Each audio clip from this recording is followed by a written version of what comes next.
What's up, everybody? It's your boy Apollo, and if you anything like me, when you saw Injustice 2 coming out, you probably hopped out your seat and was like,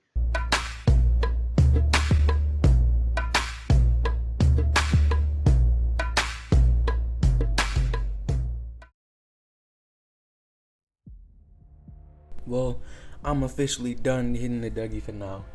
But let's get to this video. But before we start, I know what y'all thinking. Oh, there's plenty of top 10s and top 5s of whatever people want to see in Injustice. Matter of fact, Apollo, you just dropped one. Well, no, not exactly. This is different. This is entirely from a storyline point of view. Like, literally, everything I'm saying is focused on the storyline or the impact that these characters will have on the storyline. Number 5 is Aqualad. Aqualad, you'll regret this.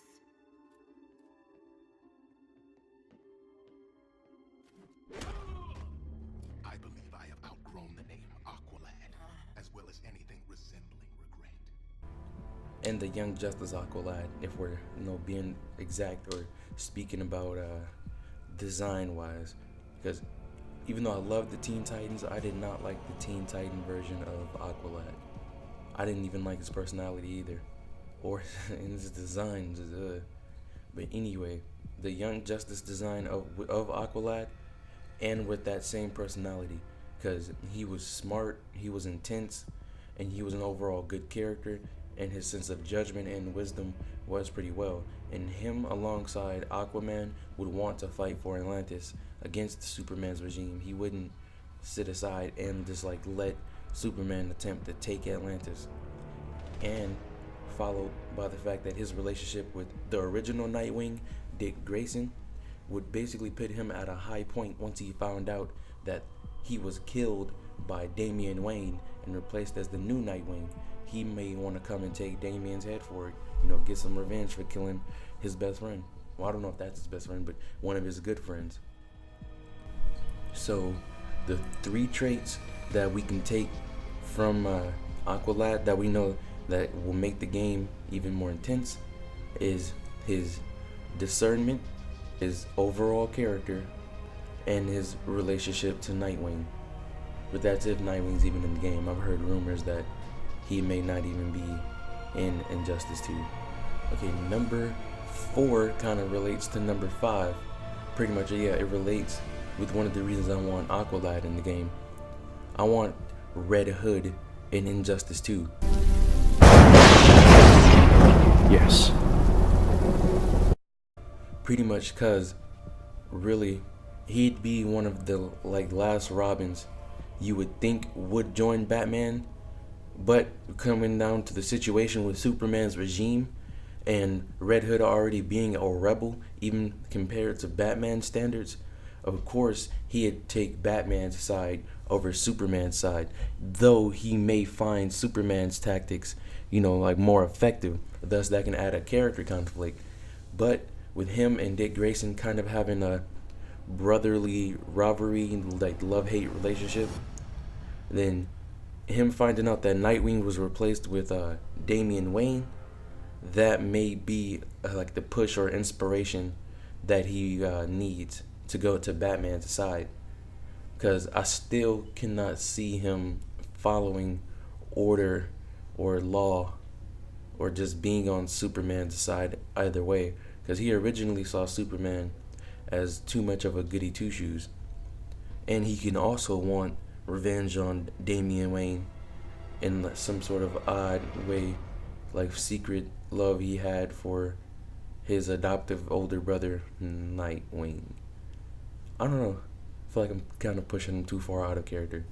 But then again, him as a character, he's very complex overall, though he may also still take Superman's side, because remember, Joker did kill him and his mother. Wait, no, he didn't. He didn't kill his mom, did he? I don't know. I can't remember. But I know he killed Jason Todd. He beat the fuck out of him with that crowbar. So that can be a moral conflict he has, constantly trying to decide which side he wants to be on. And a Red Hood versus Slade fight / Deathstroke, that would be an amazing fight. I'd love to see that. That'd be some good shit right there.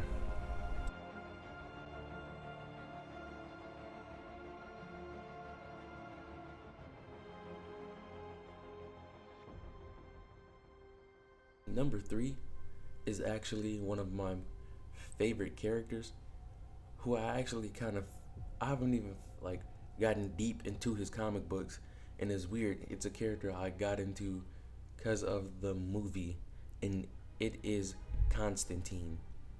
But I'm not putting him on this list because he's one of my favorites or because I enjoyed the movie, or not even just because I think he's cool. But the main reason I want to add him is for 2 reasons. Not only do we already like get the notion that Dr. Fate will be in the game, but Constantine himself was already deeply into the storyline, and everything he did with the storyline somewhat related to Dr. Fate.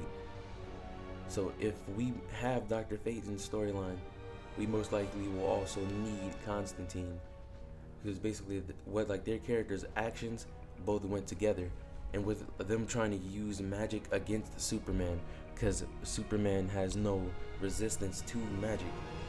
So basically, the both of them being in the game would be perfect with trying to fight against and combat Superman. Because now that Constantine even helped Batman plan a whole lot of like their plans of what the fuck I just say?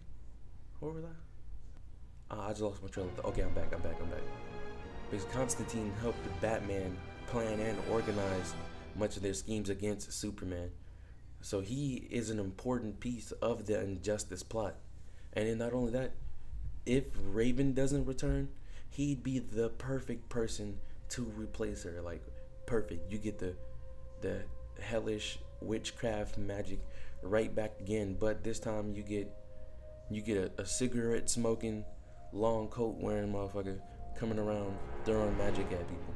And he's actually a pretty funny character. He has a decent sense of humor, and I trust NetherRealm enough to make good gameplay based off of sorcery. Even though this video is not about gameplay, I just trust them well enough to do that. Okay, this is the part where the video kind of gets confusing. Like, because when it comes to number 1 and 2, I am extremely uncertain. So I'm doing both of these together. And for number 1 and 2, it is Batgirl and Batwoman. I know what you're thinking. Batgirl's already in the game. What are you talking about? The thing is yes, she's in the game, but she's not in the storyline. I want to see Batgirl actually in the storyline, because in the Injustice storyline, the actual comic book, she's there. She's actually pretty helpful. And she also got a surgery that basically allowed her to be a superhero again, because this was after the Joker had paralyzed her. And of course, not being able to get revenge on the Joker, she'd want to be able to fix what he started. Like, you know, his chaos, his madness, everything he's done to try to drive everybody insane.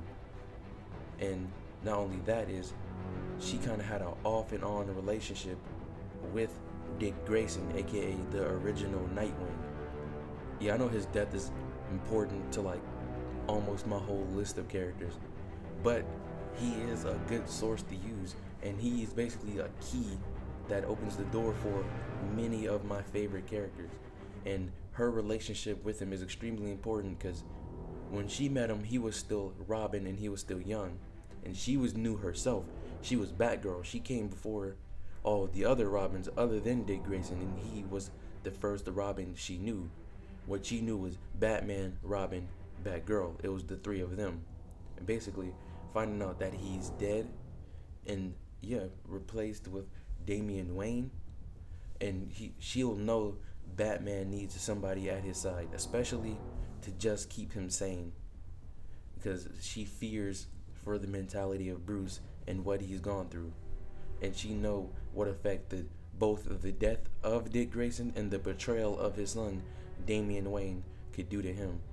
And the reason I want to add Batwoman is the fact that she has a strong hatred for Wonder Woman, and the reason why is in the original Injustice comic book, Wonder Woman killed Huntress. Huntress was one of Batwoman's one of her best friends, and Wonder Woman like literally snapped her neck, and Batwoman snapped. She just snapped, got up, and beat the hell out of Wonder Woman. And that's an amazing scene. For as good as a fighter as Wonder Woman is, and for Batwoman to jump up and basically defeat her on her own. Of course, she had the little pills that give her the super strength, but the rest was just raw technique. Then she beat the shit out of Wonder Woman. Like, I'm telling you, she got in that ass and got her revenge. But she did not kill Wonder Woman though. But it overall is an amazing scene, and I would love to see that play out again in Injustice. Maybe she snaps and nearly kills Wonder Woman, but Bruce steps in and stops her. You never know. It overall would be an amazing scene. And not only that is the fact that Wonder Woman didn't have much going on other than her being like Superman's side hoe, because he can't have Lois Lane no more. It's pretty much like the replacement booty. But if we have this like rivalry with Batwoman going on, that adds a lot more intensity to Wonder Woman's character, because Wonder Woman, hey, don't tell nobody, but Wonder Woman is one of my favorite characters. But she overall was pretty much boring in Injustice, because she didn't really have anything to do other than to fight herself. Unless they add the scene where she beat the shit out of Sinestro. That, oh my god. Sinestro is one of my favorite villains, and she made his ass look stupid. She had his ass beat the fuck out of him so bad, he was shaking his shit, hand all crippled up, he was throwing GDK up and shit. I'm telling you, man. This adds a lot more intensity to all the other characters. Even though a lot of this kind of leans toward Batman's side. I don't think anybody I just named would even be on Superman's side. Like maybe just a maybe with Red Hood. I'm not sure kind of his confliction. Other than that, yeah, damn near everybody y'all listed was on the Batman side. But yep, this kind of somewhat concludes my top 5. But remember, this is all storyline based, not gameplay based. Alright, what up everybody? It's your boy Paulo again. And I'm going to be gone for a while. I've already been gone for a while. The reason I have already been gone for a while is the fact that I'm actually moving to Texas. I'm finna try it out, go down there, give me a big booty girl and some cowboy boots, you know what I'm saying? Do my thing. I'm just joking. Maybe. I don't know. But while I'm gone, there is plenty for you to watch and do. I will name 4 channels for you to check out. Number 1, my best friend, motherfucking King Cosmic. Or Cosmic Games. I think he changed it recently. I don't know what he changed it into. Link will be in the description, so you know I got you. But you know, he consistently coming out with good content. He just made a good video called The Theory of Broly. Check him out. And then my next best friend, my nigga Infinite Will, aka Squad Entertainment. That's 2 channels right there. 2 different channels, you know. Squad Entertainment is a collab channel. Then I think his main channel is called Infinite Will. I can't remember. But hey, I'll find him, put the link in the description. And then last but not least, my nigga Ignite Rizzy. I know he an East Coast nigga, but he cool. He constantly coming out with content. He responds to his fans, and he a good person even though he ugly. So hit him up.